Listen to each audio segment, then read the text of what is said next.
Anderson Minnick. And my name is Kelsey Minnick. And this is the first video of the Couples series for Impact Personal Safety of Colorado. In this video, we're going to be talking about how to set a healthy boundary with your partner. Now, when we talk about boundaries, the most common way of thinking about a boundary is a physical boundary. You see a fence, you see a door, you see a sign that says keep out. You know, those are really easy boundaries to see. But an emotional boundary is a lot harder to recognize. And this is why it's so important that you can communicate your boundaries with your partner. And boundaries aren't just about keeping people out. Sometimes we use healthy boundary setting to invite people in. We're going to talk about this later when we explain the magic formula and the kinds of vernacular needed to really set a healthy boundary, okay? But before we do that, Anderson and I want to show you a common scenario that might come up over the next few weeks when you're working at home with your partner and you want to set a boundary, but you might not have the words to do it in an effective way. Looking for me as sort of as a coolie blanket. In White Tiger, you talked about building an Can you turn that down? pool for the cats. What was that? I wanted you to turn the TV down. Actually, can you just not be on the TV for once? I have a really important meeting I'm about to get on, and you're always watching the television. I'm watching the news at 6 o'clock at night. Why is it my problem that you still have work to do and didn't get it done today? I have had such a stressful day. Can we not do this right now? There's a TV in the bedroom. Just go in there. Yeah, well, your computer can go to the bedroom too. You know that, right? So what happened in that video? Well, the very first thing that went wrong was that I diminished my need by asking Anderson to turn down the volume when what I really needed was for him to either not be watching TV or leave the room. The second thing I did that wasn't a great way of setting a boundary was I immediately escalated my voice and focused on things that weren't pertinent to the solution. I talked about the fact that I was stressed, I'd had a long day. I brought in habits and patterns that actually weren't relevant. So, what is the magic formula?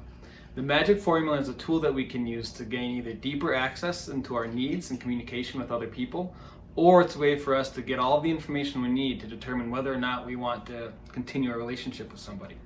If I set a boundary with someone using the magic formula and they completely disrespect it or disregard it and are unwilling to negotiate, that's some very good information for me that I can decide if I want to continue on having a relationship with this person.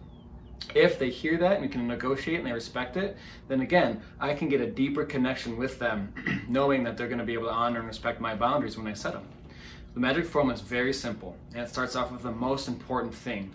I feel. You need a state of feeling, not a thought or a judgment. I think you're a jerk is not a feeling, okay? That will not help us here. So I feel annoyed, angry, happy, loved. You start with the feelings. How are you feeling? The second part, when you. Be very, very specific here. I feel angry when you state what's happening. I feel angry when you leave the dishes in the sink. And then the third part, to close it all out, is what you need. And be very honest here. Again, this is the beginning of a negotiation. So it might be, I need you to do all the dishes, and it might end, I need you to do the dishes at least every other day. If you're okay with that, that's the kind of negotiation that you can have. Earlier, you saw an interaction between Kelsey and I where she did not ask for what she needed using the magic formula. Now, let's take a look at that same scenario where she starts using the magic formula. Looking for me as sort of as a coolie blanket. Listen to your heart is addictive and fun. Hey, Anderson, can I talk to you really quickly? Yeah, what's up? I'm about to have a really important meeting with my department head, and the bedroom is way too dark for my webcam. I feel really irritated with the distraction of the TV. I need you to watch the news in the bedroom until this meeting is done. I just sat down. Why is your department head calling meetings so late at night? I'm frustrated with this too, but I also feel frustrated that you're not listening to me right now. I need you to go into the bedroom until this meeting is finished, and we can talk about it then. Okay, I hope you can talk to them at some point because it's getting ridiculous that they're this late at night, okay? Just Come get me when you're done. When you're in a relationship with someone, conflict is going to arise. That's very normal. And the magic formula is not about ignoring hard conversations or erasing conflict altogether. Rather, it's a way to explore boundaries with your partner, being able to identify specific feelings, concrete actions that cause those feelings, and then also being able to articulate a need. One of the things you probably noticed from that second scenario where I did use the magic formula was that there was still some tension. Anderson wasn't happy with how everything worked out. But what did happen was that we avoided some escalatory language, and it was going to be so much easier for us to come back and talk about it afterward. Thank you so much for watching this video with us. Your homework right now is to practice this every day as much as possible. Like with anything new, you have to allow yourself to be a beginner. All right, you've probably never tried anything like this before.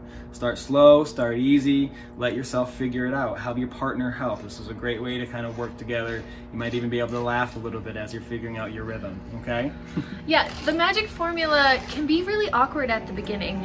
In fact, in the next video, we're going to talk about what happens when someone uses the magic formula to set a boundary with you, okay? And how to begin negotiation and healthy conversation. So, we'll see you then. Take care. Bye. Thank you so much for watching our video series. Be sure to check out the next video and don't forget to follow us on Facebook and Instagram. Visit our website at impact-colorado.org for more information about online content and classes.